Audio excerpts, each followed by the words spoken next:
Hello বন্ধুরা, good afternoon. কারণ এই ভিডিওটা হচ্ছে দুপুর 3:30 নাগাদ।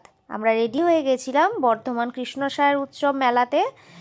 কৃষ্ণসায়র পার্কে একটা ফুল মেলা হয় প্রত্যেক বছরই, সেইখানেই যাওয়ার উদ্দেশ্যে।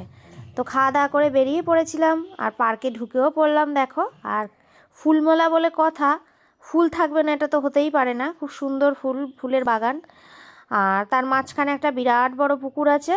সেখানে একটু ফটোও তোলা হয়েছে আমাদের, কিন্তু বেশি ঘুরতে পারিনি। যা বেশি বলতে ঘুরেছি, কিন্তু শেষের টাইমটা খুব একটা বেশি ফটো তুলতে পারিনি বা ভিডিও করতে পারিনি, কারণ আমরা টোটো যেহেতু বুক করে গেছিলাম, তাড়াতাড়ি আবার টোটো করে চলে এসেছি 6:30টার মধ্যেই বাড়িতে। তো যেটুকু ঘুরেছি খুব ভালো ঘুরেছি। এখানে দেখো মাম্মাম আর আমার একটু ফটো সেশন চলছে, তারপর মাম্মামকে নিয়ে একটু ঘোরাঘুরিও চললো। এইখানে নানা রকমের জিনিস বসেছিল, জামা কাপড়, চুড়িদার, সোয়েটার থেকে আরম্ভ করে সব জিনিসই রয়েছে এখানে।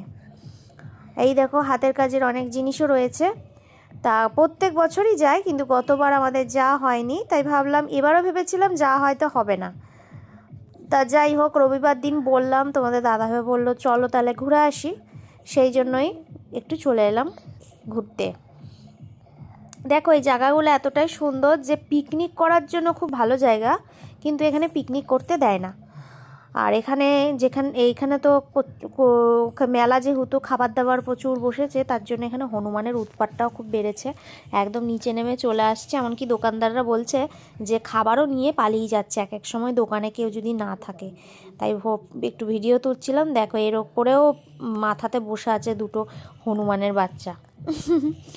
আর তারপর দেখো কি সুন্দর সুন্দর টুল, টেবিল, ছোট ছোট তাক, কত সুন্দর হাতের কাজের জিনিস। আমার যদি সেই রকম বাড়িঘর থাকতো তাহলে হয়তো আমি কিছু একটা জিনিসই নিতাম।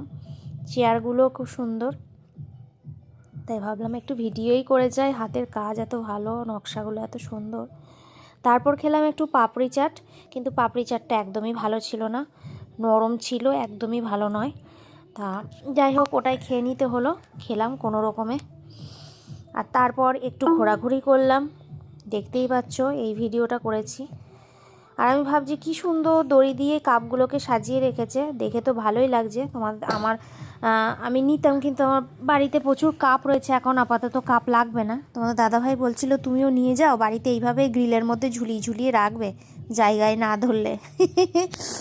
তা আমি ওটাই কাপের ভিডিওগুলো একটু করছিলাম, যে এত সুন্দর কালারগুলো প্রত্যেকটা খুব ভালো লাগছিলো। আর আমার তো ব্যাগের শখ প্রচণ্ড। যাই হোক, ব্যাগ কেনা হয়নি এবারের মতো। তারপর হচ্ছে মাম্মাম বললো একটু এইগুলোতে চড়বে, তাই একটু চাপাচ্ছিলাম, ও চড়ছিল। বেশ সাহস হয়ে গেছে মাম্মামের। আমি একটা টাইমে প্রচণ্ড ভয় পেতাম, এখনও পর্যন্ত ভয় পাই, আমি কিছুতে চড়তে পারি না। তা মাম্মাম যাই হোক চড়ছে, ওর সাহস আছে বলতে হবে। যাই হোক, ওর সাহসটা হোক। ও একটু লজ্জাও পাচ্ছিল বসে, তাই মুখ ঘুরিয়েছিল, তাই না? তো যাই হোক, দেখো এখন তো তাও অনেক কিছু বেরিয়েছে। আমাদের টাইমে শুধু ঘোড়া আর দোলনা ছিল, আর কিচ্ছু ছিল না। এখন কত ধরনের কিছু বেরিয়েছে, দেখতেও খুব ভালো লাগে। লাইটিং দিয়ে এত সুন্দর করে সাজায়, মনে হয় দেখে থাকি, চড়তে হবে না, চুপচাপ দেখে থাকলেই যথেষ্ট। আর তারপর এক এক করে নামিয়ে তারপর আমরা চলে গেলাম আবার। এত বড় পার্কটা ঘুরতে অনেকটা টাইম লেগে যায়। তারপর মাম্মাম করছিল একটু কোলে, আর একটু আমার কোলে, একবার তোমাদের দাদাভাইয়ের কোলে, আবার একটু হাঁটছিল, এইসব করছিল। আমি বলছিলাম তোমাদের দাদাভাইকে আবার মজা করে যে চলো নাগরদোল্লায় চাপি। তোমাদের দাদাভাই নাগরদোল্লাকে খুব ভয় পায়, চাপতে চায় না। তারপর এই দোলনা দেখে আমার একটু মনে হচ্ছিল আমি একটু দোলনায় চাপি, কিন্তু এতগুলো বাচ্চা চেপেছিল যে আমি আর লজ্জায় আর চাপিনি। আমাকে না হলে লোকে বলতো বাচ্চাদের চাপার জায়গায় তুমি বুড়ো হয়ে চেপেছো।